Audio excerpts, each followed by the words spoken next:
Check. 1 2 1 2. Vader Games in the building. You know what it is.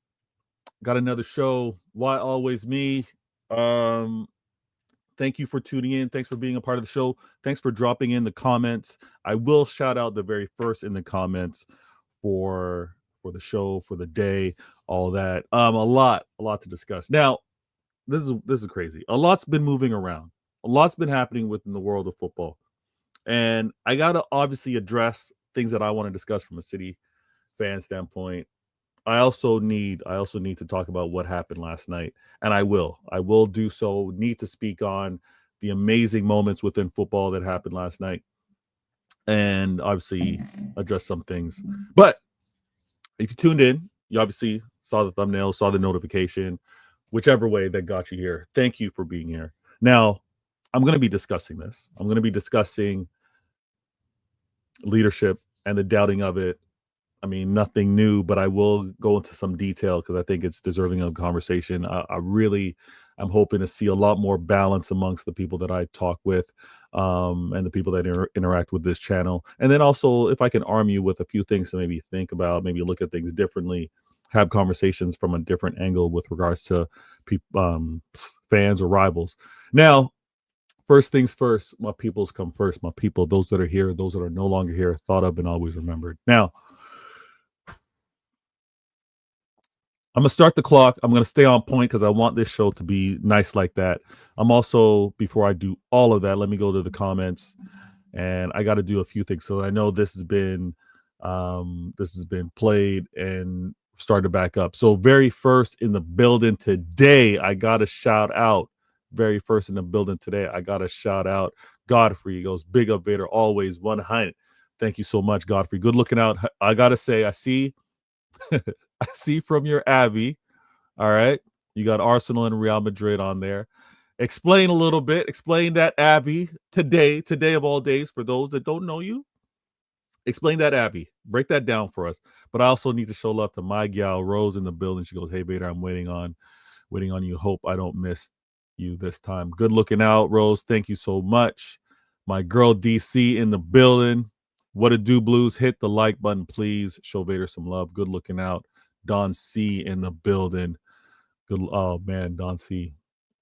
We're gonna have lots to talk about. Samurai in the building. Smash the likes, people. And Football Carnage, my dude. He's had better days, but we're gonna talk about all of that. Now, we got Godfrey in the building with the Arsenal Real Madrid, Abby. I will discuss that game as well as its moments in greater detail as we go along. As you can see, topic-wise, I do want to talk about Arsenal's greatest UCL moment, in my opinion. Arsenal fans can correct me on that one, but for what I witnessed, for the reaction from the fan base, and for the opposition that they faced, it is what it is. And I get joked about all the time. I get clowned all the time about my perspective with regards to I want to play against the best. I want those moments to be against the greatest competition. I often refer to those of you that for those of you that respect and acknowledge the Bible, the story of David versus Goliath. It's a meaningful one. It's an important one, and you don't have moments like that if you're not playing. You don't have moments like that. You don't have magical moments. You don't get things that are historic unless you're playing against a Goliath, right? So we got to shout that out. Godfrey goes, I am an Arsenal fan who's on loan to Real Madrid, but of course I backed Arsenal first and always will. Ooh, that's a tough one. You went on loan. You went on loan before you were lined up to play Real Madrid. You got to break that down as well. Good looking out. Yo, my man Carnage in the building. Will goes 1K sub soon, bro. Listen, I know it's in the future. Got to be more consistent with these shows and my timing, my delivery, but we'll get there. And support from you helps a lot, man. Good looking out.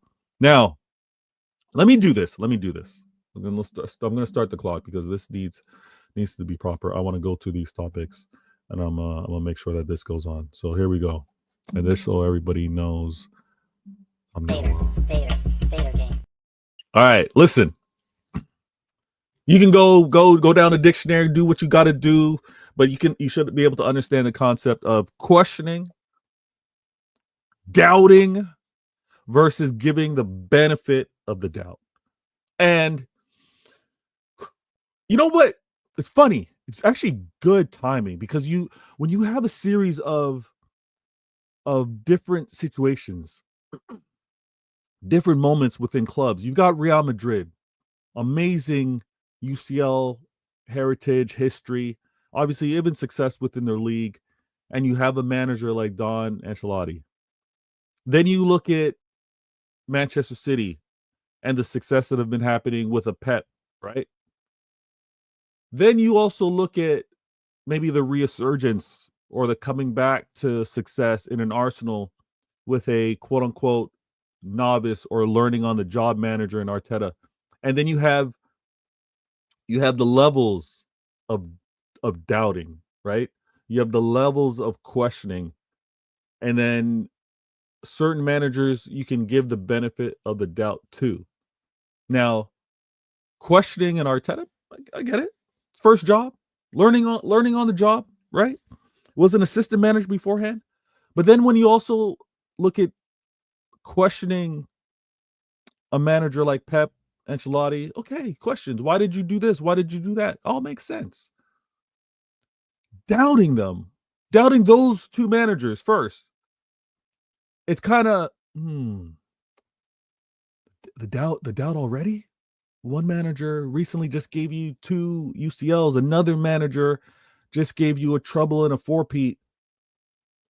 Doubting them in these moments? Okay. Benefit of the doubt, I also get because of what's been delivered.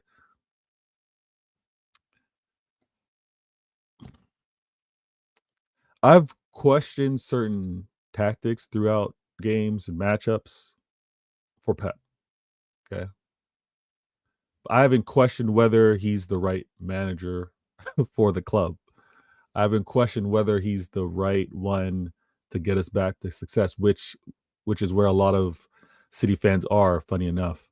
Doubting this manager as well with his, I would say, his first hiccup, his first bad season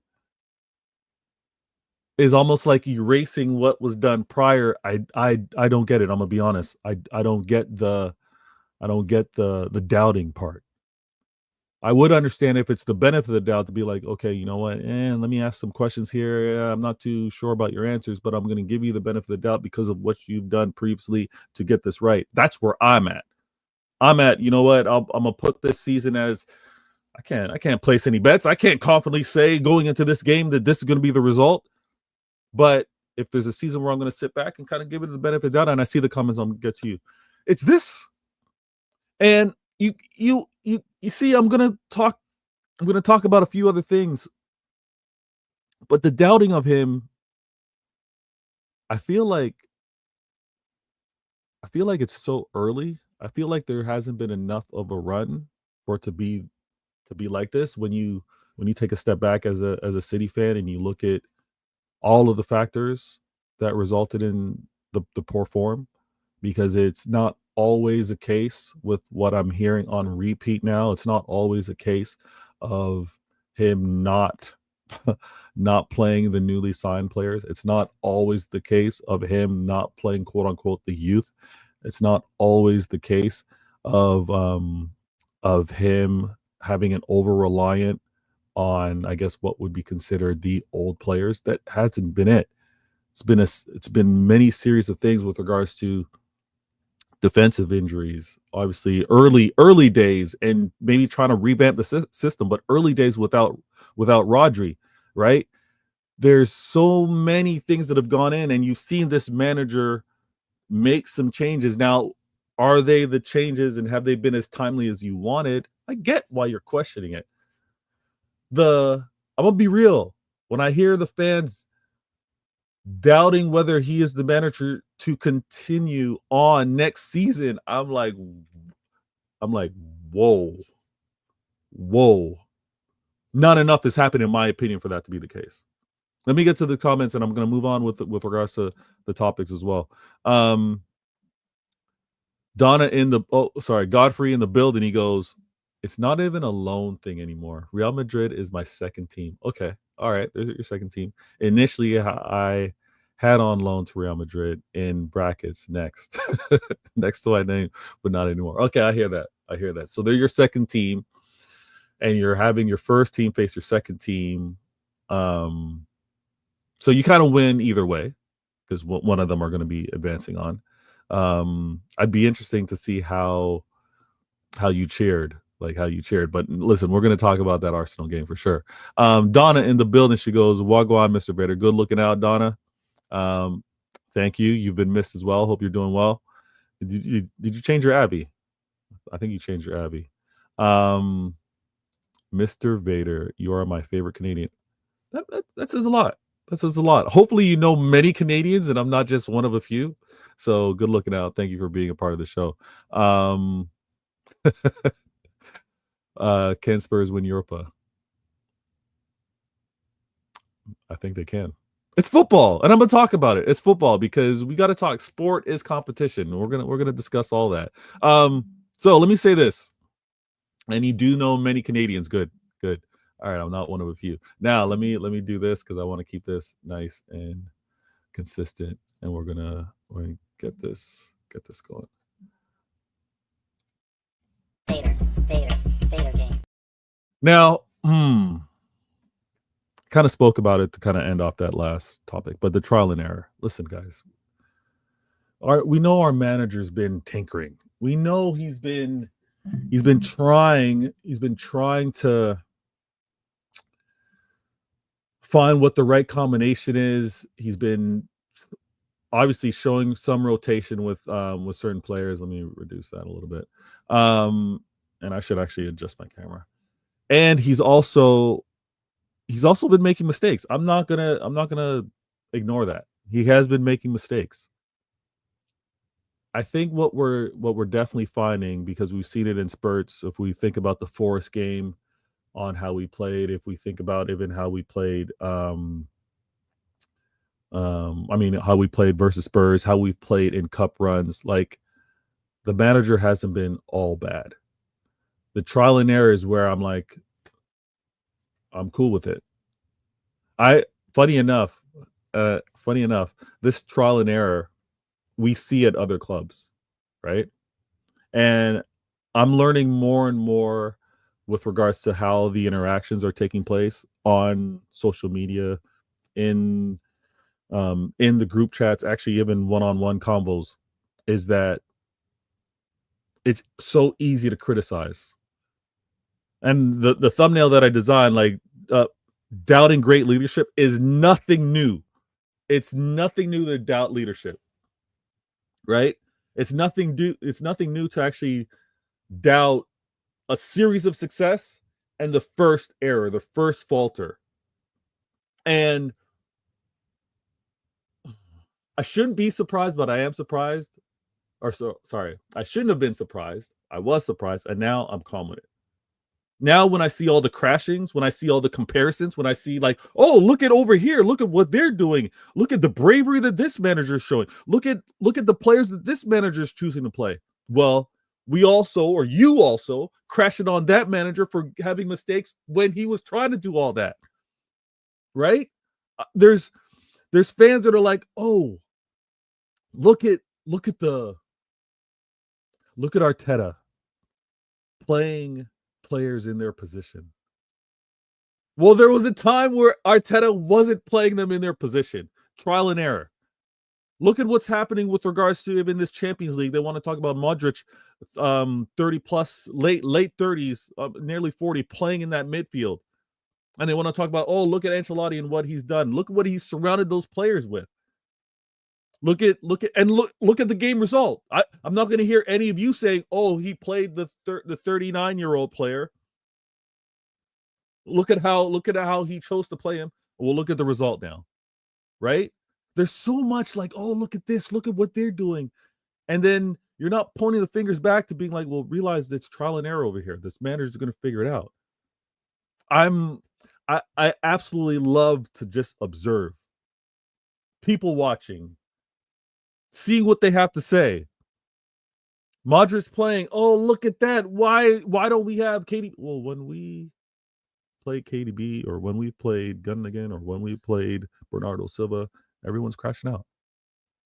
But allow this manager to have trial and error. Allow Arteta to have this trial and error, because look at the result that he just had last night. But he was crashed on by City fans with everything that he was doing prior to that. Ancelotti, who was praised for what he was able to do, winning Champions League last season, and look at what he's been inconsistent this season. And then they want to point out, okay, now with the result, he's a horrible manager. He's a bad manager. Allow it. Allow this trial and error to take place. The manager had his trial and error also when he first came to the club. We didn't have a great first season. And look at how he turned it around. And it's not just the manager, it's also the club. I know the club's made mistakes. The club has made mistakes with how and when they signed, right? And who they've signed. We know that we're building up for a win. It's just, or to get back to winning success. So much Dada listing out all the Canadians she knows. Hilarious. Godfrey in the building, he goes, trust me, Vader, I was moving mad. Still, yesterday was special. Yeah, absolutely. Yesterday was incredible for Arsenal fans, and I'm going to actually relate that back to City in a shameless way. No. I'm not going to relate it back to City in a shameless way, but I'm going to relate it back to football, so that future crashings have to remain on mute for a little bit. So stay tuned. The girl RK, she goes, sir, I disagree on the last point. I missed you though. You disagree on the last point. What? Arsenal's greatest UCL moment. You disagree on that. All right. Well, let me see you in the comments when we get to it. I'm gonna move on there shortly. Godfrey goes, this whole time I thought you were American, Vader. Okay. Obviously, how we speak, well, I mean, our accents are I guess similar depending on where you are, because you go out west in the US, it's very different to Midwest to East Coast and all that kind of stuff. And it's kind of similar here in Canada if you go East Coast more so. But I went to the school in the States, and you can't help, and I'm sure it's the same thing when you travel, you're there for a long time. You kind of speak a certain way. I wouldn't say that I speak American, but accent wise, I guess I don't sound typical Canadian either. I'm not too sure. All right, let me keep this going.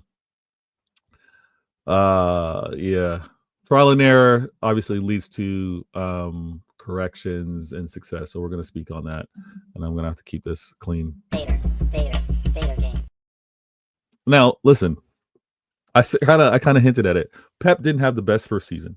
Let me move out of it. Let me move here. Pep didn't have the best first season, and he was doubted by City fans. He was doubted by the older fans. He was questioned by pundits. Oh, can his style of football, can he deal with the physicality? Can he deal with the pace of the Prem? All that kind of stuff. So they were all loud about it. They were all loud year one with regards to that and Pep.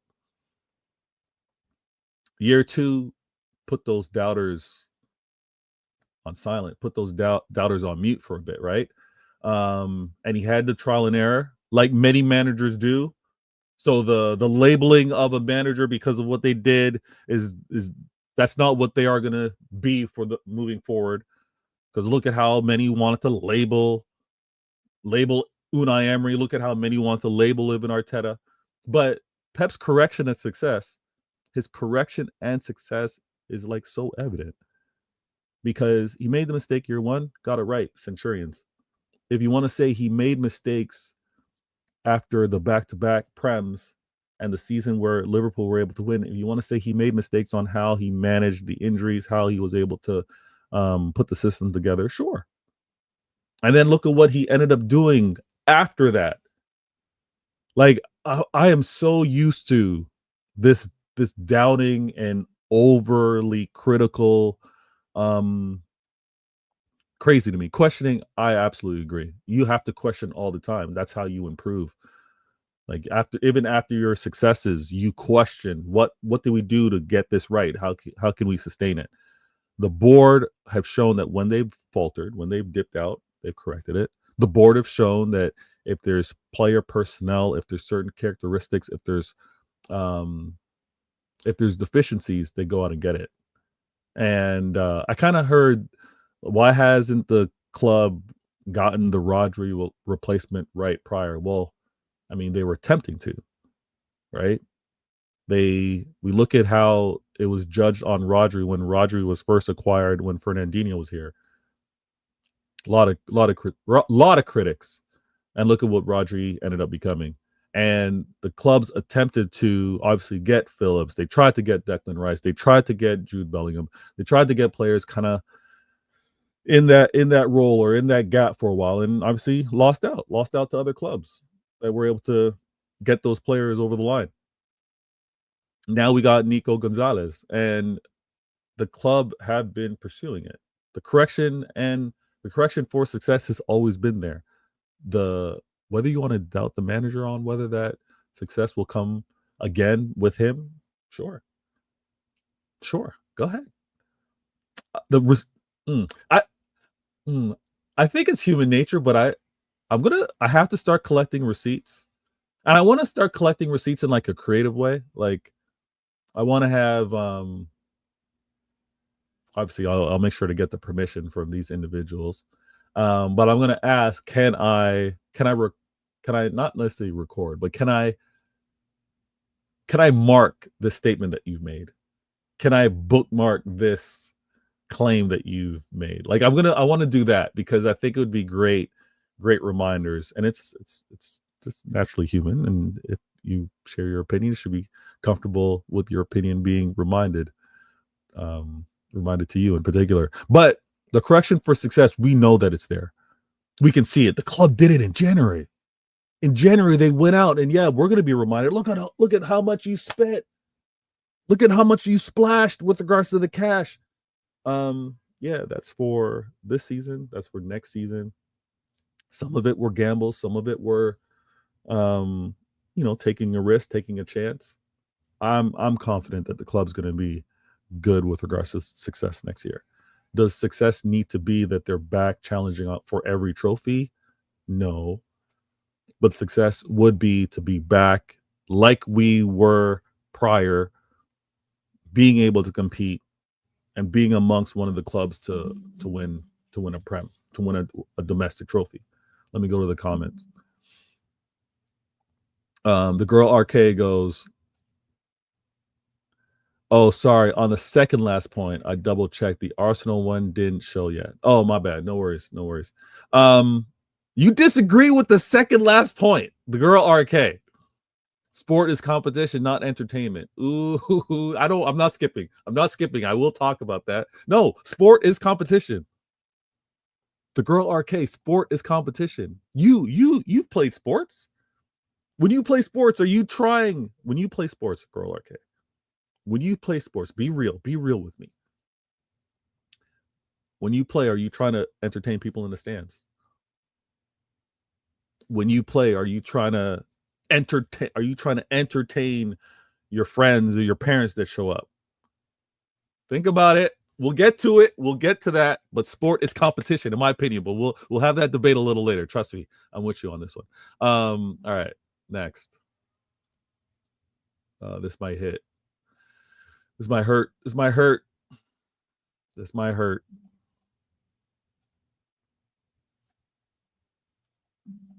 All right, here we go.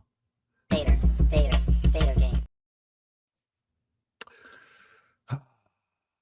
I gotta share this realization or observation, and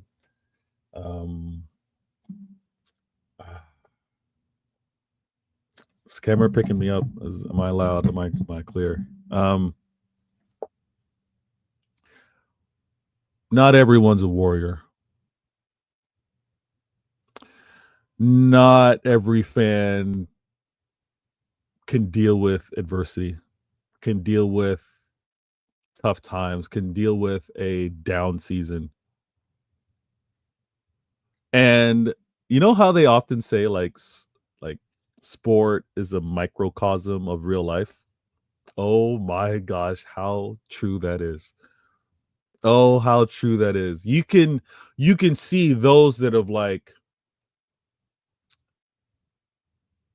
those that can't deal with a gut punch. Like, they'll obviously deal with it, but how they deal with it, like, or okay, let me put it this way. When you have it's kind of been like a little bit of a trope within the movies.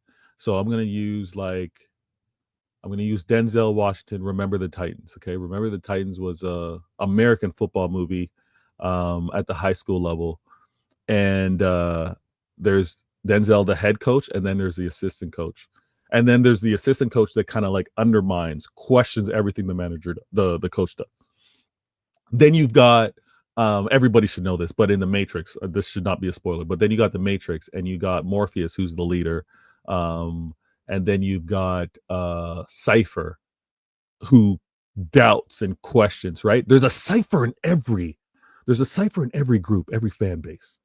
There's that. I don't trust him. I don't believe him. Is he the right guy to be leading? This is what was funny. I've seen that there's Braveheart. If you haven't seen Braveheart, and it's not so much of a person doubting, or I guess 300. There's one of the Spartans. He's kind of like disfigured, or bad genetics, so he doesn't quite have the strength, and he obviously doubts the leader. But I want to bring up I'm all over the place, but I want to bring up Braveheart because there's a scene where there's like a lot of the other side have horses, right? Cavalry. And what they do is Braveheart kind of like has these long spears kind of like hidden in the grass. And the whole point was he's going to raise these spears as the horses got close, but he's reminding everybody, hold, right? Hold. He doesn't want them to raise these spears too early. Hold. And I bring that up because Manchester City fans this season could not hold. They could not hold. They could not show the bravery to just wait. What? This is tough, but it's not do or die. Hold. And in the movie Braveheart, he says hold until the very last second, and then he raises the spears. It's kind of like that gut check, that ability, that tolerance to not buckle. Not everyone's a warrior, but I'm realizing there's so many worriers. They worry. They're like doubting. They're questioning. It's just this is just a fraction. And they want to project on what's happening now to be like a ripple effect, the snowball that's going to be happening for seasons to come. Oh, look, we're now going to be like Arsenal 20 years with what? We're now going to be like United with this season. It's going to go on 10 years. What? How? This season, recognize the mess up. And this is where I'm like, listen, did you not see how things have been? The errors have happened before. The mistakes have happened before. You want to look at even under new ownership, and you want to say how even early days how they splashed the cash, even early days how they spent more for a certain player, and they had to kind of course correct with regards to that reputation. There's so much that has happened with regards to this club that they should be getting the benefit of the doubt. Now, I understand the doubting of great leadership. I understand it. I don't do it. Obviously, also when you deal with things in your work life, in your family life, like there's going to be moments where things are going to be messed up. They're temporary. It's not. It's a blip. You don't say, "Oh, you made this mistake. You left the milk out, so you're always going to leave the milk out for the rest of your life." Like this City situation, and be like, Pep's not at it anymore. We need someone new. Look at the board. They've gotten comfortable. They've got their wins, and also from a board standpoint, and how they've managed, how they've also looked to kind of manage on the revenue standpoint with regards to ticketing and how they've managed the fan base. The questions all there as well. But I've seen so many who I thought were warriors become warriors. It's been nuts. It's been nuts. And you only actually the funny thing is you only see this when hard times come around. It's not witnessed during the good times. The good times are the good times. You know what I mean? Godfrey in the building. He goes, "No, you play to win. Entertainment is a bonus." All right, Godfrey, we gonna talk about that. We got a few. We gonna talk about that. Trust me. The second last point. My gal, Rose in the building. Hey, Vader. Listen. Good seeing you. It's been a minute. I see you changed up the Abbey on me. I like that. I like the Abbey. Manchester City and Pep Guardiola are allowed to have a drop in performance, but this too shall pass. We will be there next season. We will be there. Like one bad season to have people say and to have people project that, oh, what he did at Barca, what he did at Bayern, this is now the end. He's been this way a large part because of his stubbornness. His stubbornnness is going to have some trial and error. It's going to require him to course correct and get things right, and then obviously realize what he can tweak, what he can't tweak. But the club, and us, we will be back next season 100%. Andy in the building goes, do Manchester City need another backup striker? No. I think Marmoush and KDB. Oh, backup. Actually, as you phrase it like that, Andy, because I can see Marmoush and Holland playing together, and because they would be playing together, you might want someone backup. The only thing is that backup's not going to get much playing time. That backup's going to get some rotation time. Like, let's say that backup more so League Cup plays, FA Cup early days, right? Maybe even with this new format with regards to Champions League, it's like not until like the kind of like the league standings where actually no, I can't even say that. They're their first early subs with games that are in controlled. But I think gone are the days where you could have the backup play on a dead game in the UCL because of the league format. There are no dead games. You're still always playing for the best rankings you can possibly have to close out that portion of it. DC goes, big up Vader, and the chat, please. Yeah, she's reminding you, please hit that like button. Share this as well. I see we got spike views up here, up and down. You guys are coming in, coming out, probably waiting for me to get to the next topic and things of that nature. So yeah, hit that like button, subscribe. Thanks for being in the comments. On future shows with regards to Why Always Me, I'm gonna continue. I'm gonna look out to make it a little, add some panel options with regards to this show. Although CIA was that show, I'm gonna have to bring that back. I should bring that back. Might be a Friday, thing, but yeah, we'll figure that out. Godfrey go, so we're gonna have another Alvarez situation, Marmoush? Nah, see, that's what I'm saying. I don't think Marmoush is gonna be like Alvarez. And it's different. I think it's different because I think Marmoush and Holland can play together. I think they can play together a lot more than what Pep was probably ready to do with Alvarez. But yeah, can't have Marmoush leaving in 2 years. You can't do that. Alvarez came here, trouble, 4P, he was out the door. Nah, we can't do that again. All right, let me move this on. All right. So you know what? I need to make a macro so I can move this easier instead of having to do it manually all the time. Vader game. Now, if you haven't learned this lesson yet, whether you're young or old, and you're learning it today, I've done my job. Can't please everyone. That is a fact. You can't please everyone. And it's not a matter of just going out and this was going to sound crazy if I just said it that way, but it's not just a matter of you pleasing yourself.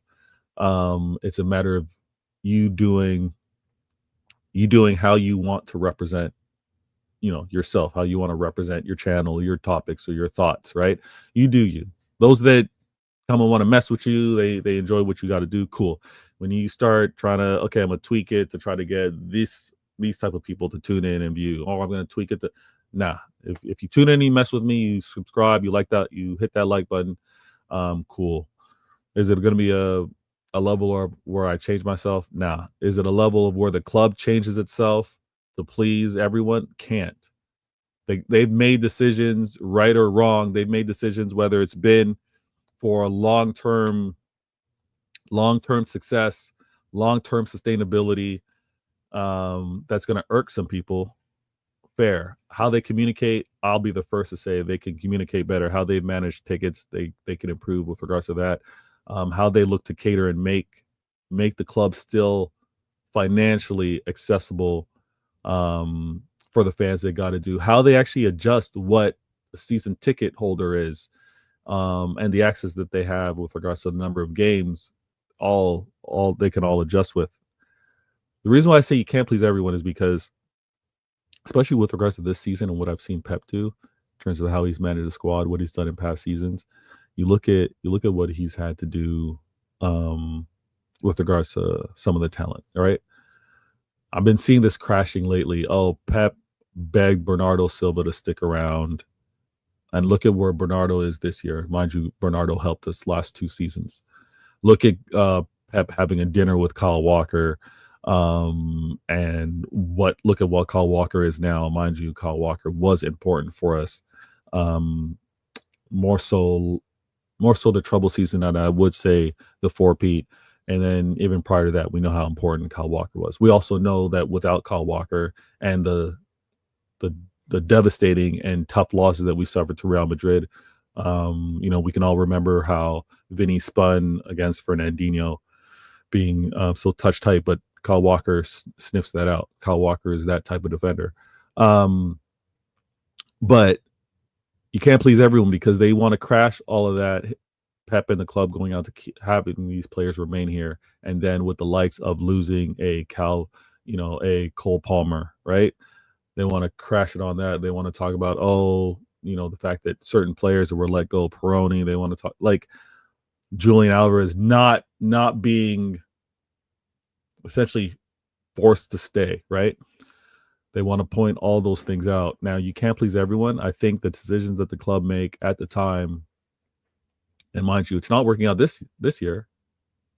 It worked out last year. Or are you going to say it didn't work out last year because we were supposed to win the double? Because we were supposed to win Champions League in the Prem? I don't know where we kind of like draw the line.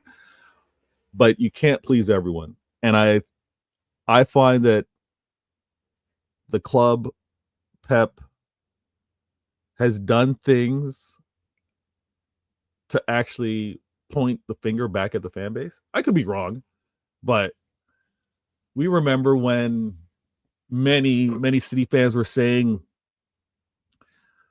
we got to play Cancelo more an attacking role. We need to get Cancelo more advanced on that pitch, and he essentially played about as a winger. We can also look at when I think Pep forced fans to kind of recognize, like, I hear what you guys are doing. You're essentially telling me to play so and so. You're asking why isn't so and so playing, and then he does it, and then it's either been the result that they wanted or not, and then you got a fan base that aren't happy. You got a portion of the fan base that are saying play the kids, and then you have that same fan base cussing out Rico Lewis when he plays. Like, I think the manager needs to continue to do what he's doing. He needs to find the right 11. I don't see the same setup every time, mind you. Is he relying on the same players? Yes. Can you understand why? Yes, because he knows what they can or cannot deliver. This season, I'm just going to speak for myself. This season, I just wanted, and I said this from the beginning, I just want to see the club compete. I said from the very beginning, I want to see who's going to be playing for the badge, injured or not. And we heard about this. Pep talked about not so much a subliminal, but he said he'll always remember the players that played hurt for him. He'll always remember the players that kind of put their body on the line. That's all I wanted to see this season. And all I really want to see every season is us compete, because I have the platinums to remember when to remember we were never ever close to this consistency in terms of competing, in terms of success. So I want to see us compete, because I think when you compete, that leads on to I'm so close, I want to be better. Oh, we can improve.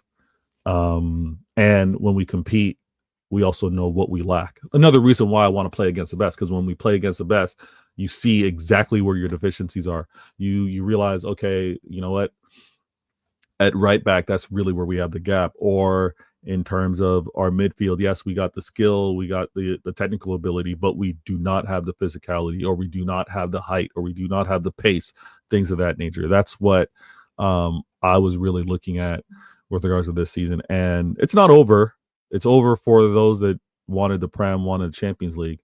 But it's not over to still continue to assess the players and truly see who should remain. That's kind of like where I'm at. And this next topic, I think, is it might we this might get sparked up. So let me go to the comments real quick. I see Godfrey goes, yeah, to be fair, he can always play Cam and left wing. Yeah, you know what? I think Marmoush can play across the front three. Definitely can play striker as well. KDB's leaving. So what I want to continue see, what I would have loved to see this season, and unfortunately what is happening, but I want to see if Marmoush, KDB, and Holland could work. Like, I want to see that kind of tandem, them kind of occupying the same space, and maybe a triangle between the three of them, and how they kind of play. That would have been something I would have really liked to see. Godfrey also says it's time for he goes, it's time for Bernardo to leave, in my opinion. He wants that La Liga move. Yep, La Liga. He's wanted to go to Portugal as well. But I don't know. Barca are still interested. Deservedly so. They should be interested in Bernardo. And Bernardo would have left our club had the buying club presented the best offer. Bernardo was never held hostage. It was like, the right deal comes, you're free to go. Just like Julian Alvarez. I don't geek out in the numbers, and I don't have it top of mind, but what we acquired Julian Alvarez for and what we flipped him for 2 years later, it's difficult for the club to turn down. And I will also say this: we're not winning the league if Julian Alvarez stayed here. Okay? The club made a decision to let him go. If we were to keep him, I don't think we're winning the league.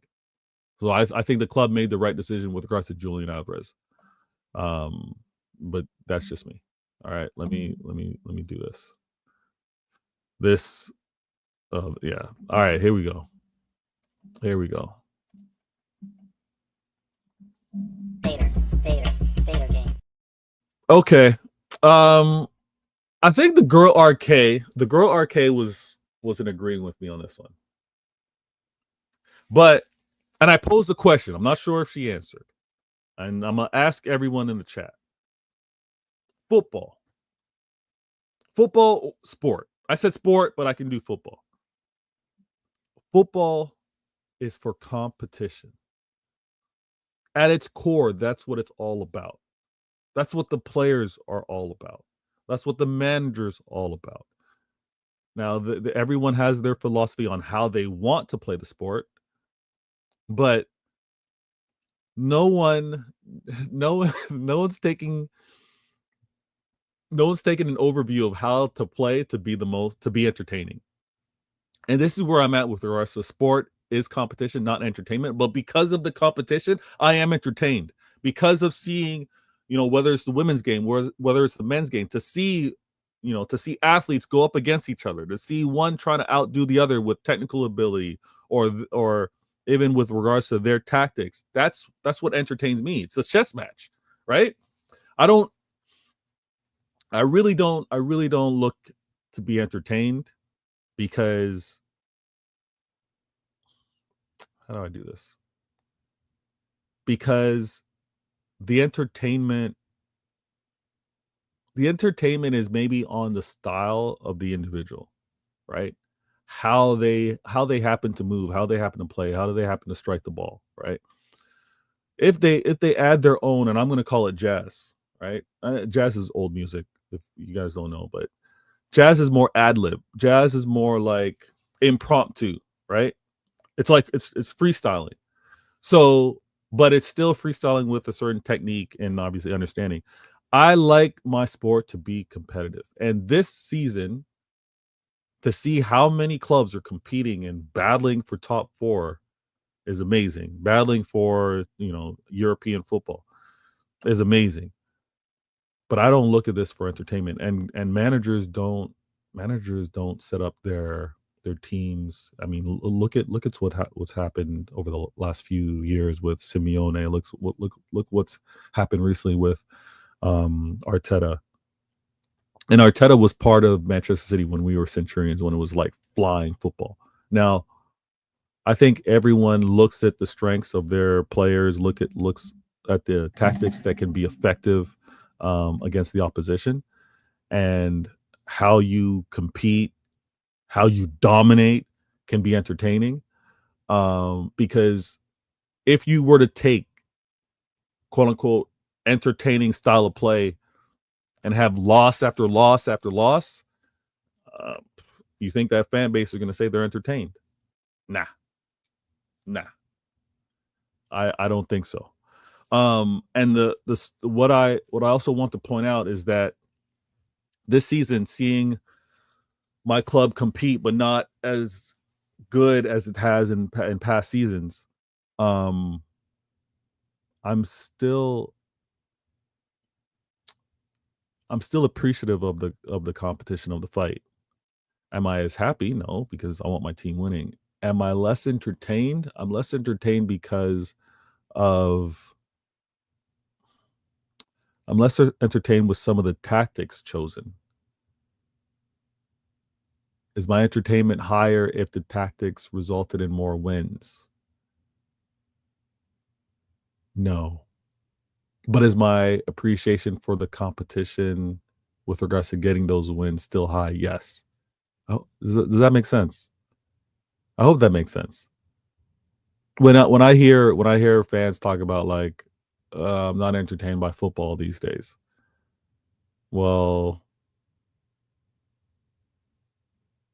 you're not entertained by football these days. Is it because of the structure of football? Because I would argue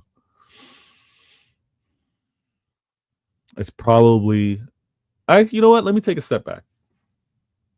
I think the reason why there might be a lot that aren't happy, that are dissatisfied with their entertainment level or value with regards to football, is because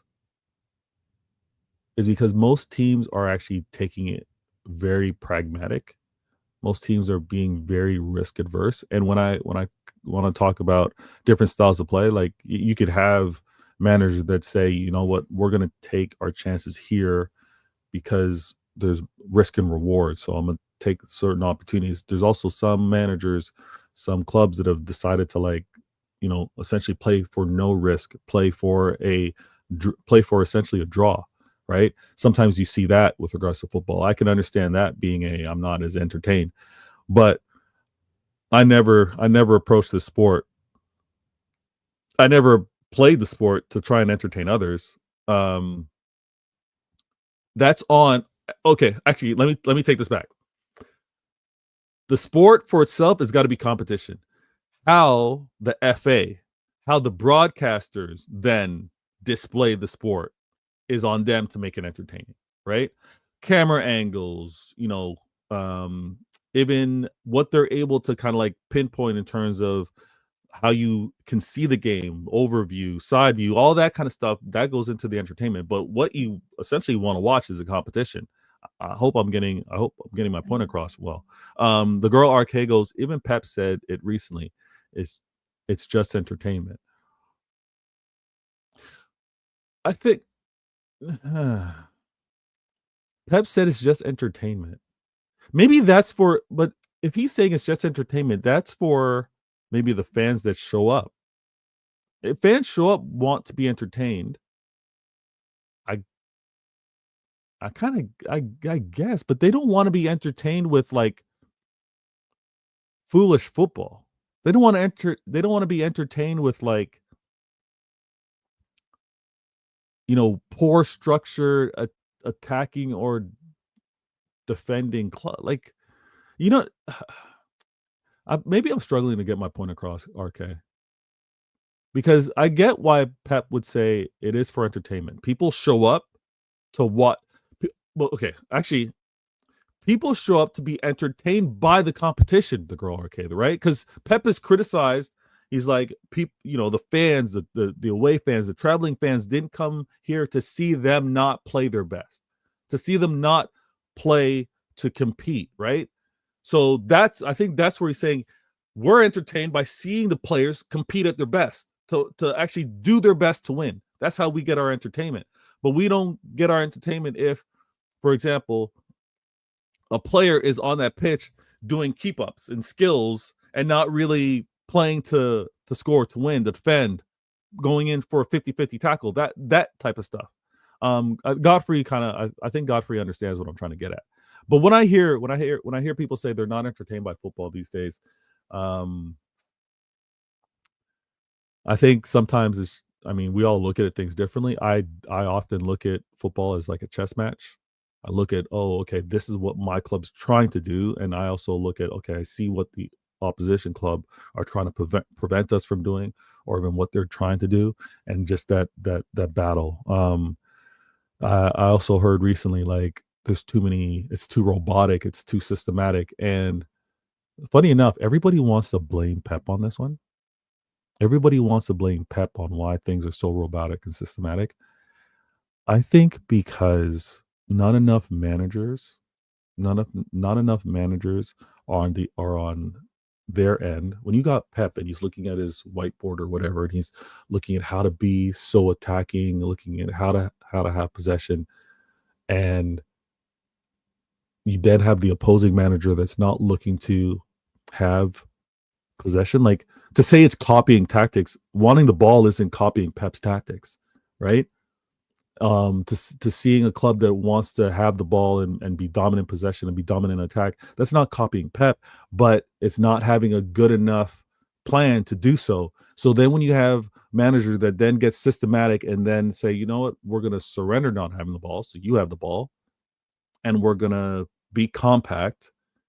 And essentially, if you are deciding not to have the ball, it's going to be one-sided. It's going to be quote unquote boring, because you'll always see a City, or you always see a Pep team having possession. Like, I kind of get how there's too much of that, but I get, oh, you're a City fan, of course you're going to say this, but when two people want to demand the ball, when two people say I want possession of the ball, and you have that type of competition, then that's max entertainment for me. And when it becomes kind of like quote unquote a basketball thing, obviously you hear my North American accent.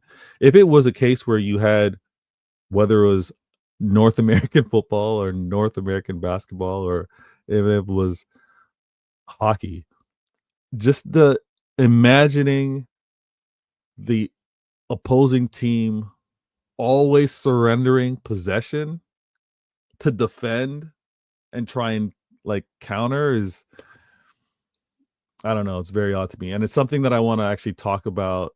I want to talk about with actually with a panel, maybe have a blend of like European and North American panelists, because the whole system of football these days, and teams decided to concede possession and catch on the counter, is like entertaining, or that is better for the game. I don't know. Let me see what Godfrey has to say. Godfrey goes, Arsenal versus City, now it's a slow game of chess. Yeah, it is. And when you also talk about matching quality. This was kind of funny because I heard that what Ancelotti chose to do with the amazing quality that he has at Real Madrid, and when they choose to concede possession and obviously hit us on the counter, them winning in penalties and things like that, like you have enough quality to kind of play mano a mano, but you choose not to. That's where I can see it's systematically boring. You get the result, It's sport, like I said. I respect the competition, but that becomes a chess match. And when you get Arsenal, i.e., saying that they don't quite have the quality to match City, I kind of get that. But you pick your spots, and I think what's been found out, if I want to say anything, what's been found out with regards to Pep and City is that when we are in possession, I think clubs know where the dangerous areas on the pitch are, where they actually need to commit and quote unquote be brave defensively versus, okay, we can sit back when the ball's over in these areas. It's not too concerning. All right. That's where it's kind of become very systematic. I think the scouting, I think the probability of this, the tendencies of clubs, we've been figured out that way. We need to change moving forward. Good looking out, Kumar. Thank you so much. Loving the chat. Hope you hit that like button, and anyone else in the chat, if you haven't hit that like, please do. I'm going to talk about this last topic shortly. Rose, my gal goes to say, Vader, we all want one common goal, success and entertainment. However, not always the case. Yeah, we always want success. And success leads to more enjoyment, but the entertainment with regards to the game, that happens in many different forms. That happens with regards to individual style of play or individual moments. That happens with regards to the entertainment. That happens maybe pre or post match. That happens with regards to the manager. That happens with regards to some of the highlights. Like, the entertainment comes in many different factors. Sometimes the entertainment comes from the errors of the other club, but at the end of the day, we want competition and we want a winning result. That's what we want, and we want to lift trophies, because that's the ultimate sign of success. Now, I'm not like one of these I'm gonna say rival fans that don't respect I gotta move this, that don't respect a club's achievement or moments. So let me speak on it. Vader game.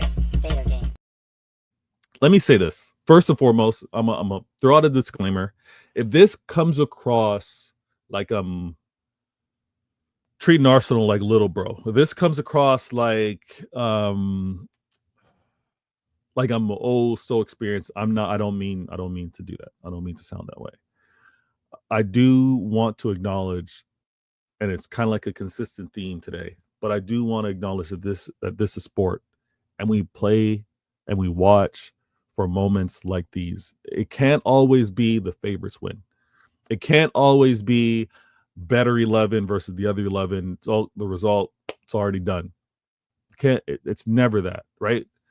And it's never just about the winning result, because if it was the winning result, we wouldn't care to watch. We just look at the box score at the end and be like, oh, so and so won. Okay. We watch these games because we want to see how they compete. And this Arsenal moment versus Real Madrid, absolutely incredible. Absolutely incredible. I mean, everything's going to get over the top because they're Arsenal fans, right? Arsenal fans they've been starving for a while. They haven't been in the UCL for a minute. They've been back. They haven't had much success. I believe that they, with their ability to get past Real Madrid, if they do so on the second leg, would mean their third time to the semifinals in Champions League, right? So when you speak of that and you hear about how historically great Arsenal are, for it to only be their third time to the semifinals, speaks volumes. But that moment against Real Madrid, absolutely huge, absolutely incredible. And it's against UCL defending champs. It's against a team that really knows what they're all about, and an Arsenal team that are only in their second year, an Arsenal team that have, I would say two substantial players important to their system missing, right? Gabriel missing, as well as Kai Havertz missing. I find it I find it also really cool. This is why I want to take a second to talk about this. I find it really cool to see a fan base celebrate like a new moment, or to celebrate something that was completely unexpected, right? Even the most optimistic Arsenal fan did not expect that result. And definitely the most the most hated, pessimistic rival fan did not expect that. So when you have those type of reactions on the night, it's absolutely incredible. I don't think I'm wrong to say that it is Arsenal's greatest UCL moment, considering Arteta, manager, not much, experience, going up against Ancelotti, tremendous experience. I think it speaks volumes to I think it speaks volumes to also recognize that their best player, couple games back, was able to have the game that he had, being so impactful. I see you in the comments, and I'm gonna get to it. But I want to say it's incredible because I wanted to do Why Always Me, and then it was able to kind of get tied in together because doubting great leadership. And I'm not going to say that Arteta's been great, but doubting his leadership has been there from day one, right? His appointment, why, right? Arsenal, you're giving a manager that's never managed before an opportunity. Look at what he's able to do. This is why you show patience. This is why you look at certain markers and say, you know what, there's someone here. There's a player, there's a person, there's a manager here that has promise that can get it done. You have all of those. You turn your back on this manager. You don't have what happened last night. You don't have what you have last night. And also the trial and error that I talked about earlier, the correction for success. This is what it all leads to. Everybody were crashing it on Arteta. And now they're using Arteta as an example to I'm seeing fans using Arteta as an example to why City should be better and what Pep could learn. Like, listen, Arteta, being the manager that he is, or becoming, needed all those mistakes, needed all those errors to be able to figure out how he wanted to approach Real Madrid. And even when you want to look at, and again, they were mistakes. Even if you want to look at what he did versus City, being a man down, how he defended, well, you know what that showed him? I'm 10 man down defending against Manchester City. Now, 11 man or full strength, 11 men on the pitch. Look at how I could look to defend, and possibly look what he could possibly do versus Real Madrid on the second leg. There is so much. I see the comments. I'm gonna get there. There is so much that people need to kind of just take a step back and realize you get great moments in addition to having some off, faulty moments. And if this manager, if this Arteta, been doubted, all right, been clowned, been joked about, if he's able to get a win over this Real Madrid with the players that he has missing, you have to take that context. You have to take that understanding. Will it be remembered down the road when they look at Arsenal versus Real Madrid? Do they take into account all that stuff? No, but the fan base should. The current fan base should. Let me go to the comments real quick. Ivory goes, against Madrid, Gooners score 3 back in trouble season. City hit 4. Yeah. Listen, Ivory, we know where we're at. We don't need to point score. We don't need to stress too much. Arsenal enjoy it. Their moment. Again, also they'll have more work to do. So we'll see how great of a moment it actually ends up becoming with regards to their season. But absolutely, they need to enjoy this. Muir wants to ask me why I don't call out Pep. Yeah, Pep's been poor. Call him out in terms of like I want him out. No, you'll never hear me say that. But early in the show, Pep's made mistakes. Pep's had his errors. Pep's also, I've seen him kind of tweak. I've seen him kind of adjust. We're poor for many reasons. Pep's included in that one. 100%. Call him out as saying, I want this manager out. Saying that he's no longer my manager. Nah. That does not happen. Doubting his great leadership does not happen for one season. That'd be silly. Okay, so he can deliver 6. He can deliver 6 prems. He can deliver a treble of 4P. He can deliver a Centurions, all of that stuff. And then the 1 year he's off, I'm gonna be like, I think he's past it. I think he's done. I think the greatness is. Will he match a Centurion? Probably not. Will he give us another treble? Probably not. Will he be that manager to be great enough to deliver us prems? Yes. So I'm gonna fall back, Mira. It's not that wild. Godfrey goes, for this to be remembered, we have to win these. Nah, I disagree, Godfrey. You gotta take steps. You gotta build off of it. I remember City being able to beat Real. It didn't lead to winning the Prem, but you gotta build off of it, and it's still memorable. It's gonna be remembered. Now, I also want to say this before I sign off, and then thanks everyone for being a part of the show. But I gotta say this, okay? Because this is gonna get forgotten, and trust me, I'm gonna have this ammunition. I'm gonna have this clip to use moving forward. All right. So let me say this. Declan Rice had an amazing game. This is the quarterfinals, right? He had an amazing game. 2, he had a brace versus Real Madrid. Amazing free kicks, right? Great, very good performance as well. He scored these goals in the quarterfinals.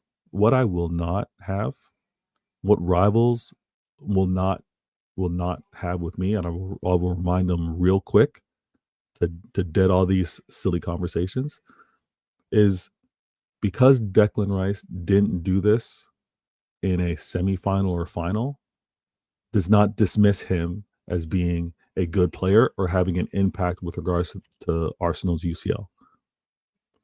Vital.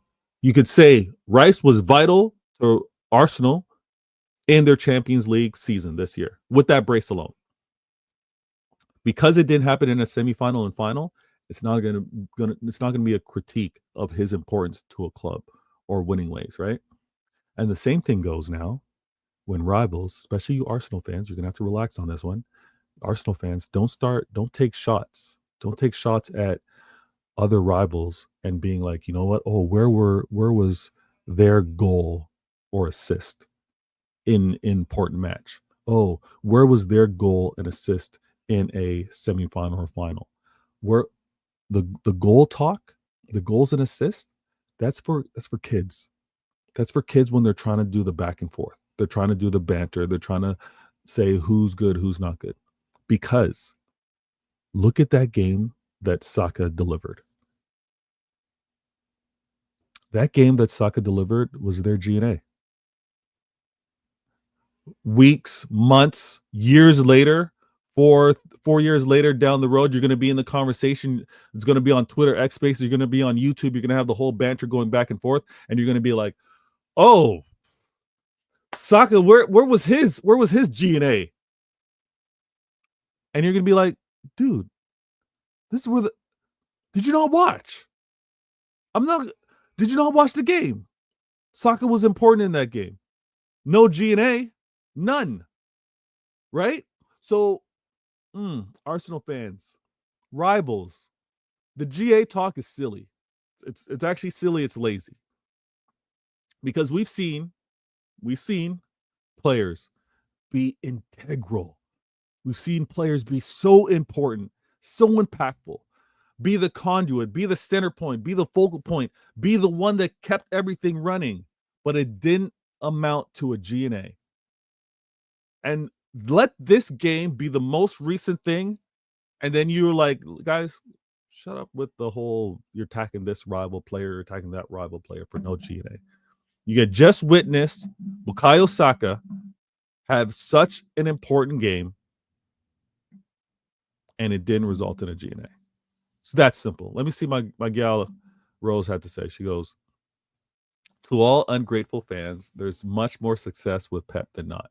Yeah, and if there's fear of what's next after Pep, I get that all energy. If there's like belief that life's better after Pep, okay, you can have all that.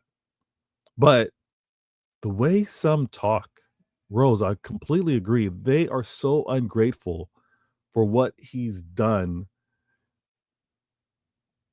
And to kind of equate that your greatness with your obviously it's a bad season, but your greatness to this bad season then means your future greatness is no longer possible. You're not going to get back to the level.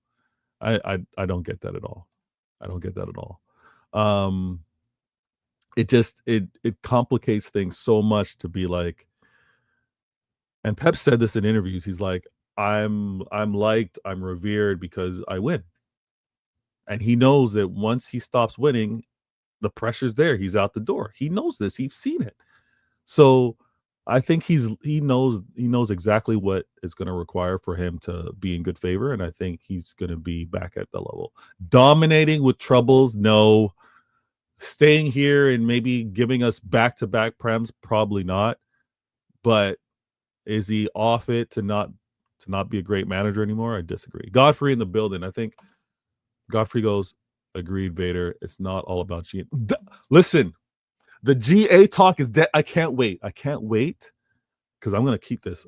This is the chamber. All right. I don't really do the gun talk, but this clip, this bullet is in the chamber. Because if I hear anyone go after my KDB or my Foden or anyone in the past and be like, where was his G&A? You've seen players dictate play. You've seen players be so important. Everything was ticking through them, right? They were involved in maybe not the final pass or maybe the penultimate pass, the pass before the pass, or the assist before the pass before the assist. But they were so important. This is going to be that, you know what? Because unfortunately, no disrespect, Godfrey, but unfortunately, many Arsenal fans don't hear you unless it's about them. So to use an Arsenal example will kind of quiet everybody else. If you get what I'm saying. Ivory goes, I just thought the integral part. No, I just thought, the integral part, not good enough. I mean, coaching staff, assistant, coach, set piece, coach, fitness, coaching staff, performance analytics department, all they were. Let me say this. Okay, Ivory, hear me out. I think that how to manage the club after a 4-peat was poor, unprecedented, right? No one had any experience with it. And I think a lot of those things are why the season's been so poor, because I think there was a taxing on everyone at a different level. And I like to use past experiences as an example, personal life and all that kind of stuff. But I'm gonna keep it with regards to the club. You look at how we fell off after winning back-to-back. Winning back-to-back wasn't easy, okay? You don't win prems back-to-back. That's not a routine thing. But the fact that Pep was able to do it, and then the season where we fell off at Liverpool ran away with it, there's that reflection. There's that learning on, okay, here's what we need to do. Here's what it takes. You look at what we did when we won back-to-back. Okay, we won the Prem. We won the second one. We won the Prem. And going into the second one, we got Jack Grealish. After winning that second one, we then made sure to invest. We then made sure to invest to win that third one, to go for that 3-peat, because we brought in Ortega, a backup keeper. We brought in Julian Alvarez. We brought in Holland. We brought in Akanji. We brought in 4 players. We strengthened after winning back-to-back. So then we won the 3-peat. And we lost, acquired one similar to what we did after winning our first Prem. Like, instead of that case, only bringing in a Jack Grealish, we brought in a Savinho, but we let go of a Julian Alvarez. We brought in Ilkay Gundogan. So we kind of did this. We kind of did something similar, but this is now after greater success. After a 4-peat, we bring in Savinho and Gundogan, and then we kind of falter. That's where it's like, we didn't realize how much more it took after a 4-peat. Everyone needs to improve. Ivory, I'm in agreement. The coaching staff, the food prep, physio, scouting, all that needed to fix up, all that need to change, because even the target on every player's back, the target on the club is even greater. Everybody wants to knock you off that perch because you've now won a 4-peat, which has never happened before. We didn't match that level of intensity and want and desire to get us out of there. So yeah, we need to improve. I'm completely in agreement. It doesn't just fall on who asked me earlier. Mira asked me, why don't I crash out on Pep? He's been poor. I think club wise, we've realized what it needs to what's needed to remain successful and to fend off challengers for this Prem. Godfrey goes, I've seen Grealish be crucial for you, and he didn't always have G and A to show for it. Listen, Godfrey, this is what I'm saying, man. I love as much when these games play out, and sometimes I'll be the first to admit it. Manchester City, great, large fan base. We have a great and large fan base, but we're not loud. We're not irritants. No disrespect, Godfrey. We're not, and it's not you, but we're not quite that loud and boastful and being like look at us. You know what I mean? So when something like this happens, because when we're defending our player, when we're saying, you know what, look at so and so, they were so key, they were so important, they didn't have the G and A, it goes on mute because everyone else is louder. Now that it's happened with regards to Arsenal, now you have a Bukayo Saka who had such an important game, right? Arguably man of the match, but Rice did a madness. When you have a game like that with no G&A, then when you say, guys, why are you going after my guy? I know he didn't have G&A, but look how important he was. Now you can say Bukayo Saka. Remember that? Remember that quarterfinals game versus Real Madrid? They got to be quiet now. They got to be quiet. Fox in the building goes, big up, better. Good looking out, Fox. Hope all is good. RSM with a few sentences here. He goes, big up, Vader. Agree with you. Look at Slot struggling to get Liverpool across the line for one Prem title after losing the Champions League and the Cup final. Yeah, and the way he lost those, surprising. You have to admit how he lost to PSG. That was surprising. How he lost in that Cup final to Newcastle, surprising. Pep was carrying mountains these past 4 years in terms of mentality, getting these players to show up for every game. He needed the ownership to inject new life into the club, thus signings to ease the burden. And again, Pep does deserve some criticism because it's also understood that he was reluctant to have so many changes. And this is where it's a fine balance, right? You can't do so much. You can't just force so much onto a manager because then the manager is going to be resentful and not quite going to be on board with the changes. And then at the same time, you're going to have to have the manager that's probably going to have to be pushed a little bit to acquire some players. I'm hearing that Doku wasn't, his signing. I'm hearing that who else was it? Jeremy Doku. I think one of the center backs, it might be Victor. I think Victor wasn't. Oh no, I think close enough. Both the center backs weren't Pep signings. Like he didn't say these are the players that I want. I think they went and got profiles. But this is where it's like you do what's best for the club. The managers got to adjust. They took it a little too lightly.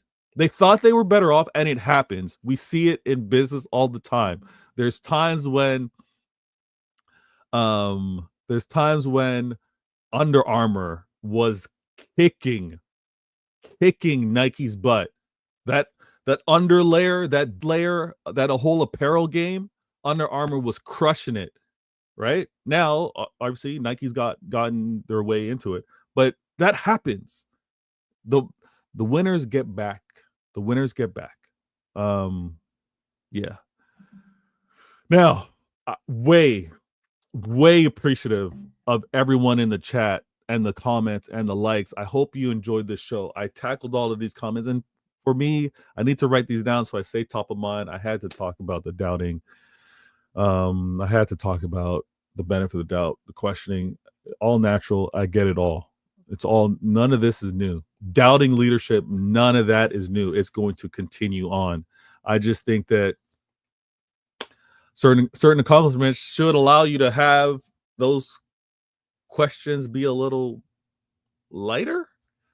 Those questions be a little less challenging, but we'll see. Flame in the building goes, it will take time for city wingers becoming goal scoring wingers. See, you know what, Flame? I don't even know if they're going to become goal scoring wingers. It's going to be interesting because it will require a change up amongst how we play and a change up with regards to Holland. Because Holland will have to maybe get the ball into him and know that. Let me use an example. Holland Central. I'm going to put Doku on the left, and let me say Savinho on the right. All right, Doku's naturally right-footed. Savinho's naturally left-footed. Let me do that. But it might become where you have Doku doing his thing, killing whoever defender he has on that left-hand side for him, coming across, getting that ball into Holland, and Holland knows that all center backs are going to crash into him, and he probably has someone at the top of the box of Savinho to maybe get a goal scoring, or it's a midfielder top of the box. Like, that's going to have to kind of change. But right now, things go in for the final hit on goal to be Holland. And so I would expect more assists to come from my wingers in that style of play. But we'll have to wait and see. I'm confident that this manager is going to come up with the best system possible for the players. And it might be very different systems depending on the starting 11 or depending on the opposition. Ivory goes, old guards loyalty disease turned into sentimental FC outbreak. Hopefully Vienna could figure out ASAP.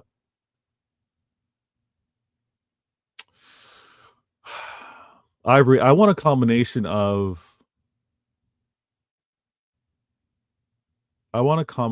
experience and obviously youth. I think so my background's athletics. I can't help but watch how people run, like their running form, some say their gait. You could have both players taking the same amount of strides but covering a lot less ground. We need to change how we approach games with regards to the midfield. And the loyalty, I got no problem with.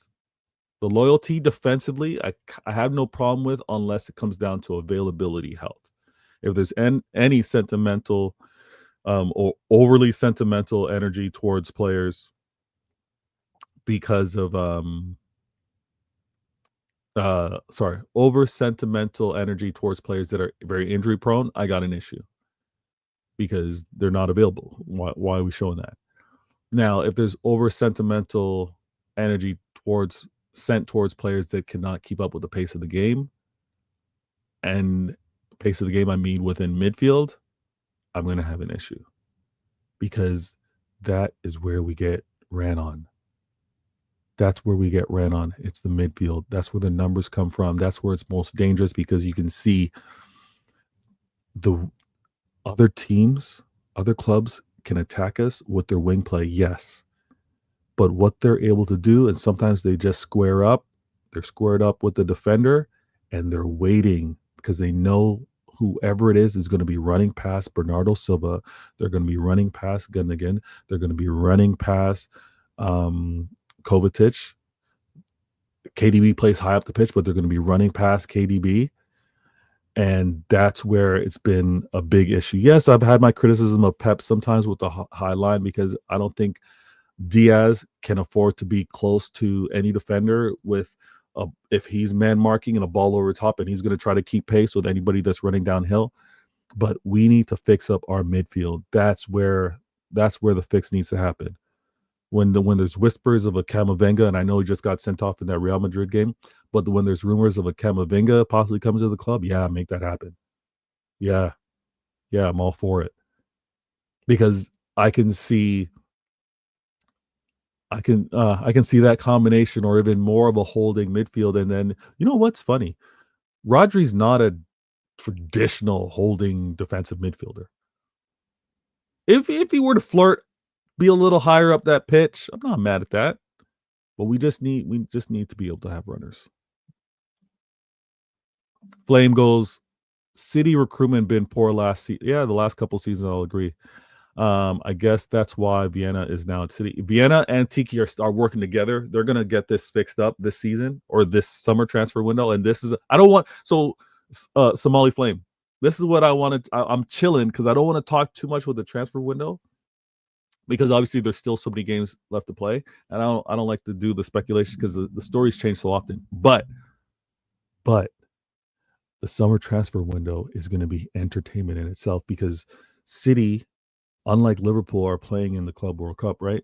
So our transfer window opens earlier. There's going to be so many of us. I'm including you as a Chelsea fan. There's going to be so many of us all buying for the same ingredients. And it's going to be so critical to be able to, who's going to be in the mix to win the Prem next season. Because winning back-to-back ain't easy. I'm not going to easily make Liverpool favorites for that if they have the exits that everyone's talking about with the Van Dijks and the Salah and the Trent. But defending champs, they will have an advantage. They've done it. And then you're going to have a healthier Arsenal. But this transfer window in the summer is going to be nuts. I'm going to be watching it so closely. My gal goes, Vader Camavinga needs to be less reckless. He does. And I think that maturing, I think that composure, I think that understanding can come from Pep. I think Pep can make him a better player, 100%. Whether he leaves, I don't know. And we got Will in the building. He goes, stay live, about to hit you. Oh, good looking out, my guy. My guy Will is about to deuce. Man, bless up. Let me keep running this. Let me talk about a few things. Let me try to adjust this on the screen, because I do want to talk, if I'm able to. Okay, hold on. Let me do this. I mean, Will might not like this, but I'm going to try and put this on screen for us to watch. Where is it? Thanks for being. Oh, actually, let me put this in there. Let me adjust this.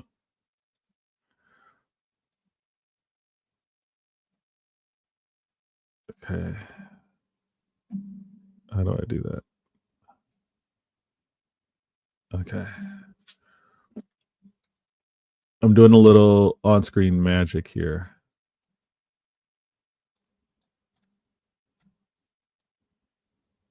See when you're on my own producer. So Will, don't be mad at me, man. Don't be mad at me. Don't be mad. My guy Will with the raid. Good looking out. Football carnage in the building. Thank you so very much. You listen, all you new people. I'm actually even on screen. All you new people. Good looking out. Let me adjust this real quick. Let me move this. Actually, this should be moved here. Yeah, there we go. Appreciate the raid. Hit that like button if you haven't already. I was discussing a lot of things, City as well as football. I'm trying to get y'all. I'm trying to get y'all to be less lazy with your takes. All right, less lazy with some of the things that get discussed. But big night, and I was saying congratulations a little earlier in the show. Rice, baby, hilarious. Yeah, do what my man said. Hit that like button. You know what it is. And if anyone over here, if you haven't come across Football Carnage, go over there, hit that like button, support the channel as well. Good looking out, each and every one of you. Hit that like button. I don't normally broadcast at this time, but maybe I should. You know what? Maybe I'm gonna link up with Will. We'll do some. Listen, we'll do some. You're live at this time. I'll be live at that time. We'll do something like that. But I had to discuss something City, and I had to end the show discussing what happened in that game. That Arsenal Real Madrid game, completely unexpected. I don't think that's any surprise. I don't think that's any surprise to anybody. Completely unexpected. This goal,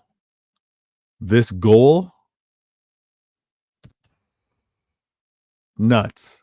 And the reason why I you know what? YouTube, do not copy strike me. This is strictly for breakdown analysis. All right. This is just for some review, educational edutainment, education and entertainment combined together.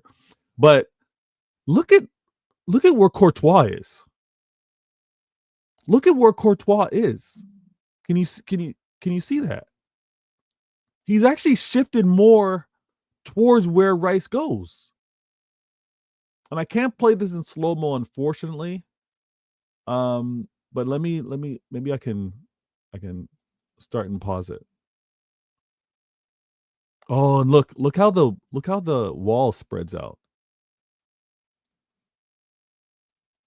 He didn't did it go? Yeah, it went through the wall. I don't even think he went over the wall. He went through the wall because of that gap. Yikes.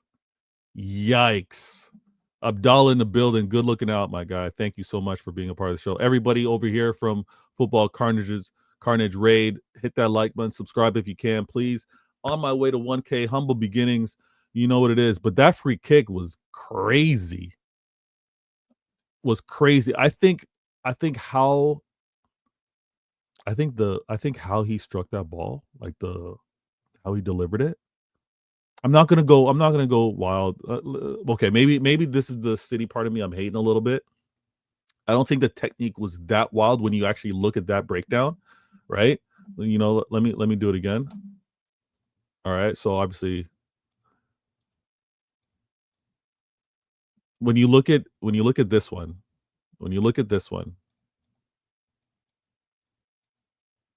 it looks wild. It looks wild. But this angle, bear with me. This angle, he laces it. He laces it because that's Rodrigo, right? You got Marino. Who else is in that wall? Kivior. Who else is in that wall? But they've got that gap. I don't think he goes over the wall. So I don't want to come across like I'm hating. Please, I don't want to come across like I'm hating. It's a great free kick, right? Unexpected, mad. But I've heard that's the greatest free kick we've ever seen. That's the best free kick or top 3 free kicks. The moment, impactful. The moment, wow, right? Don't get me wrong. But what was the technique a mad one? Look, they leave the wall. They leave the wall. Perfectly designed. The free kick coach, even though the free kick coach, was it the first one or the second one, was telling him to cross it? The technique here, how they set this up, we're going to go into the wall, we're going to break. Because of how they break this, Courtois can't see him strike the ball. Like he can't see the ball on the ground, right? The walls got him kind of confused. The Arsenal players are part of the wall because of how they break. He can't see the flight of the ball. But he kicks it right through them. It's not like it over and dipping over the wall. He kicks it where the Arsenal players are. And oof. Side netting is nasty too. Don't get me wrong. Side netting is nasty. I rate that. But curved over the wall. Come on. Let's chill a little bit. Let's chill in a little bit. Flame goes in defense, set piece practice. Yeah. Practice. Just like off the training pitch. Well, I respect it highly. Inverse goes, it's one of the best free kicks I've ever seen. Yeah, not mad. And it's a matter of whether you've seen it, whether you haven't seen it. It's absolutely incredible. Let me see, because I don't want YouTube to do any madness with regards to copy strike. So let me try to see if I can do something here. Let me go. Now this one, and let me put this back on screen. Now this one, the first one, look at where Courtois is. All right, this is the first one. Look at where Courtois is on the first one. All right, see the wall, and where that Arsenal player is. This is I have to give mad respect to what Arsenal have been doing with their set pieces, their corners, all of that. All right, is because you can see that there's thinking behind it. You can see that there's what is making life difficult for the keeper. What is going to kind of create some doubt, create an opportunity. That Arsenal player is in the line of sight for Courtois. He's making it difficult for Courtois to kind of read, where Rice might go. But this is what, and I appreciate that. I respect that tremendously. It's part of the game. But this free kick, that's going around. That technique is wild. That is very deserving. Courtois off, and Courtois is what, 6? What's he, 6'5"? Courtois is a tall man. Fully stretched. Outreach. Look at that. That ball, it's still not within the sticks yet. That ball is still not within the sticks. It's still curving. All he could do is watch it go in the back of the net. Beautiful. Absolutely beautiful. I rate it. Moments like that are what's needed to win in the Champions League. Now, what will they do on the second leg will be the conversation moving forward. If there's any club that you can't count out in Champions League moments, it's freaking Real Madrid, and I know this as a City fan. But our Arsenal fans, I think you would all agree, your greatest UCL moment probably witnessed, right? For you youngers out there. Rice, monumental moment. Brace quarterfinals. Don't let anyone talk about what's Rice done in semifinals. Don't let them move the goalposts. What have they done in semifinals and finals? Look at what he's done versus Real Madrid. And don't let them talk about Bukayo Saka not having a GA. All right. I've had to deal with that kind of nonsense when they were talking about my players. Oh, what did they do in semifinals and finals? Where's their GNA? All right. Now that it's happened to you, Arsenal fans, I'm telling you, don't let anyone try and trigger you. And Arsenal fans, if you're trying to trigger me with that kind of talk, shame on you. Now you know what it's all about. All right. The shoe's on the other foot now. All right. So you guys deal with that. Rose, my gal goes, inverse, you are entitled to your opinion. Respect others' opinions. Nah, it's all good, Rose. It's all good. Might have come across as aggressive, LOL. Yeah, no, all love here, man. All love. We good. Inverse, 3-0 is too. Ooh, Inverse, you want to do this? Inverse, do you want to do this? 3-0 is too much for a comeback. Trust me. 3-0 is too much for a comeback. Trust me.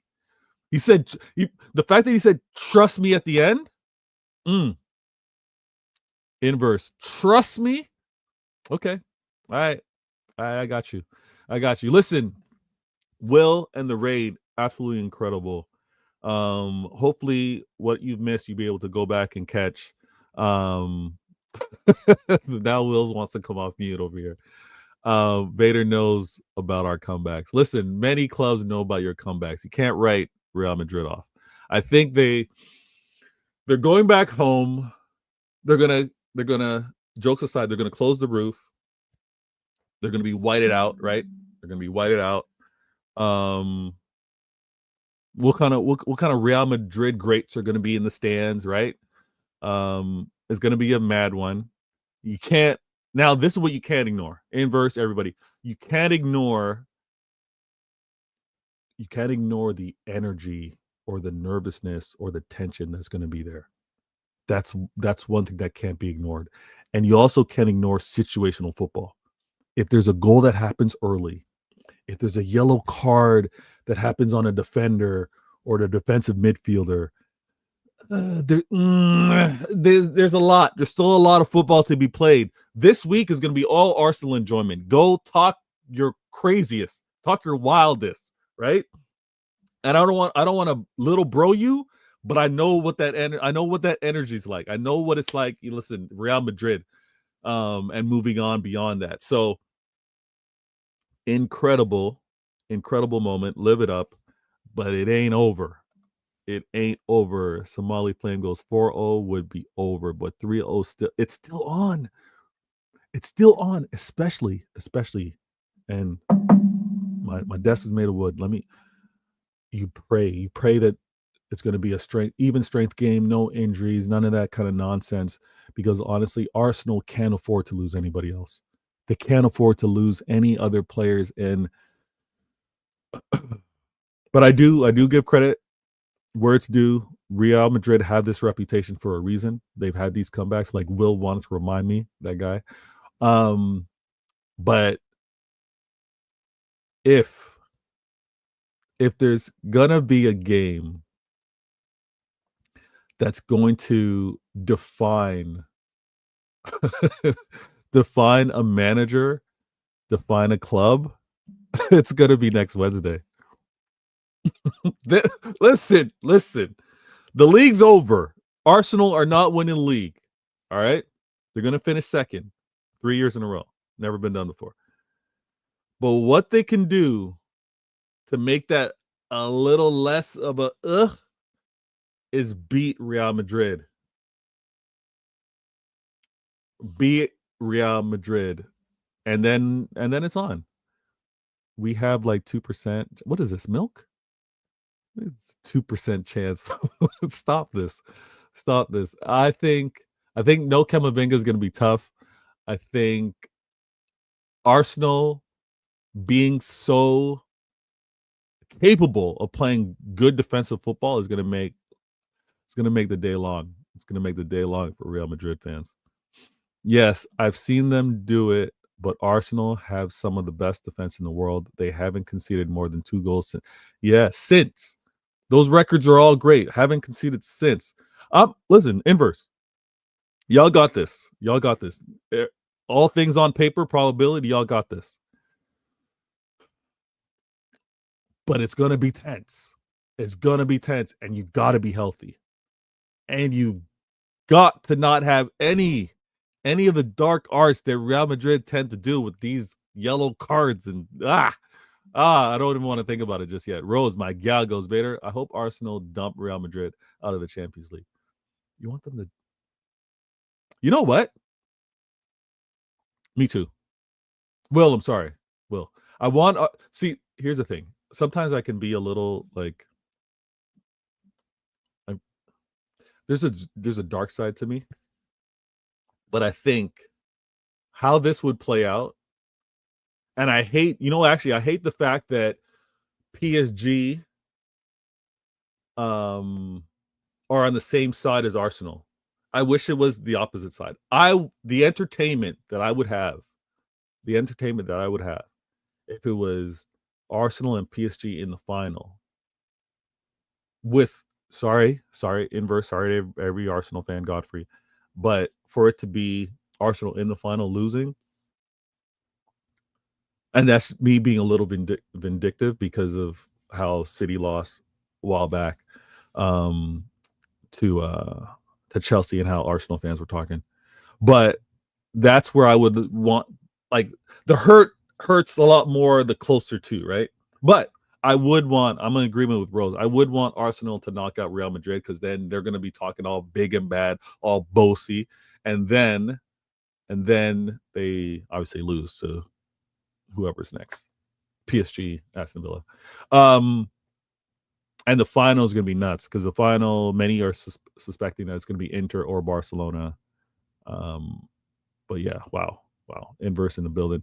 Good looking out.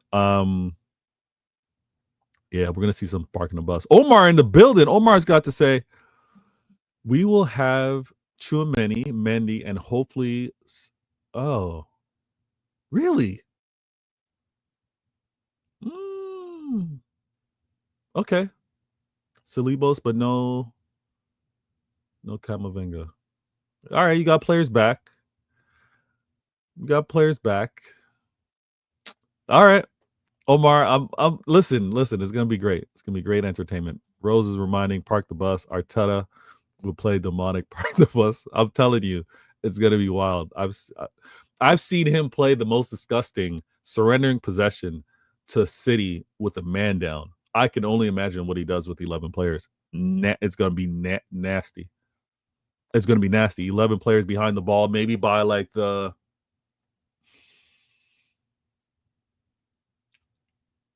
65th minute. It's gonna be gross. It's gonna be gross. I see Inter versus Barca at the final. Wait, is that how the bracket works? Is that how the bracket works? Ivory, I thought Inter and Barca were on the same side. Am I wrong? No, I hear you, Omar. I thought maybe I should look this up. Oh. No, Barca will face them in the semifinals. Ah, gotcha. Yeah. Okay. Yes. Yeah. Makes sense.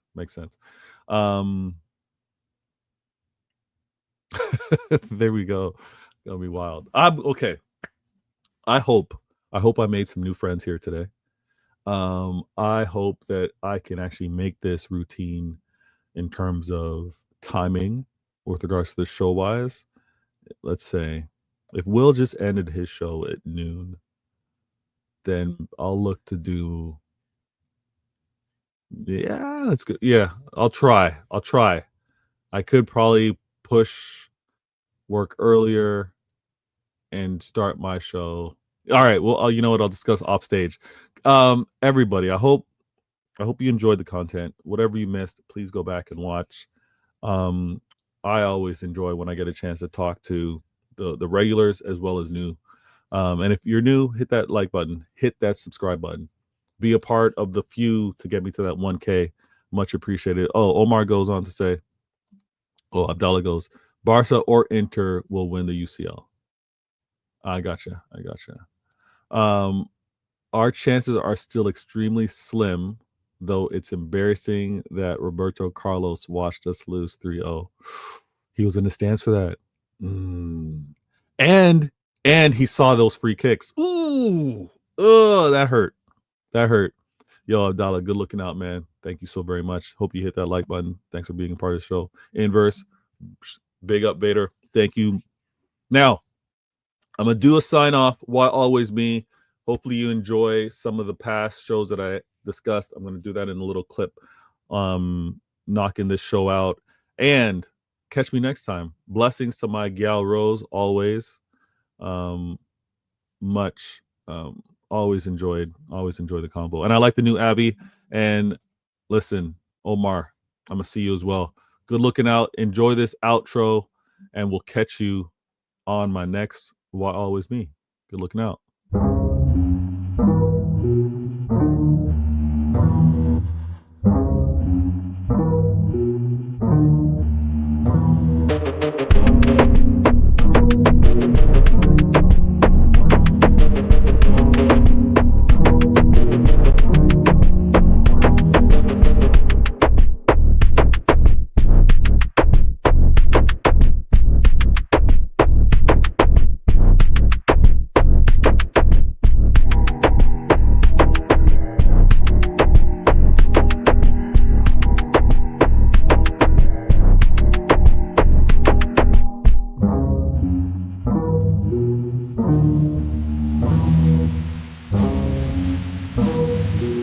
Thank you.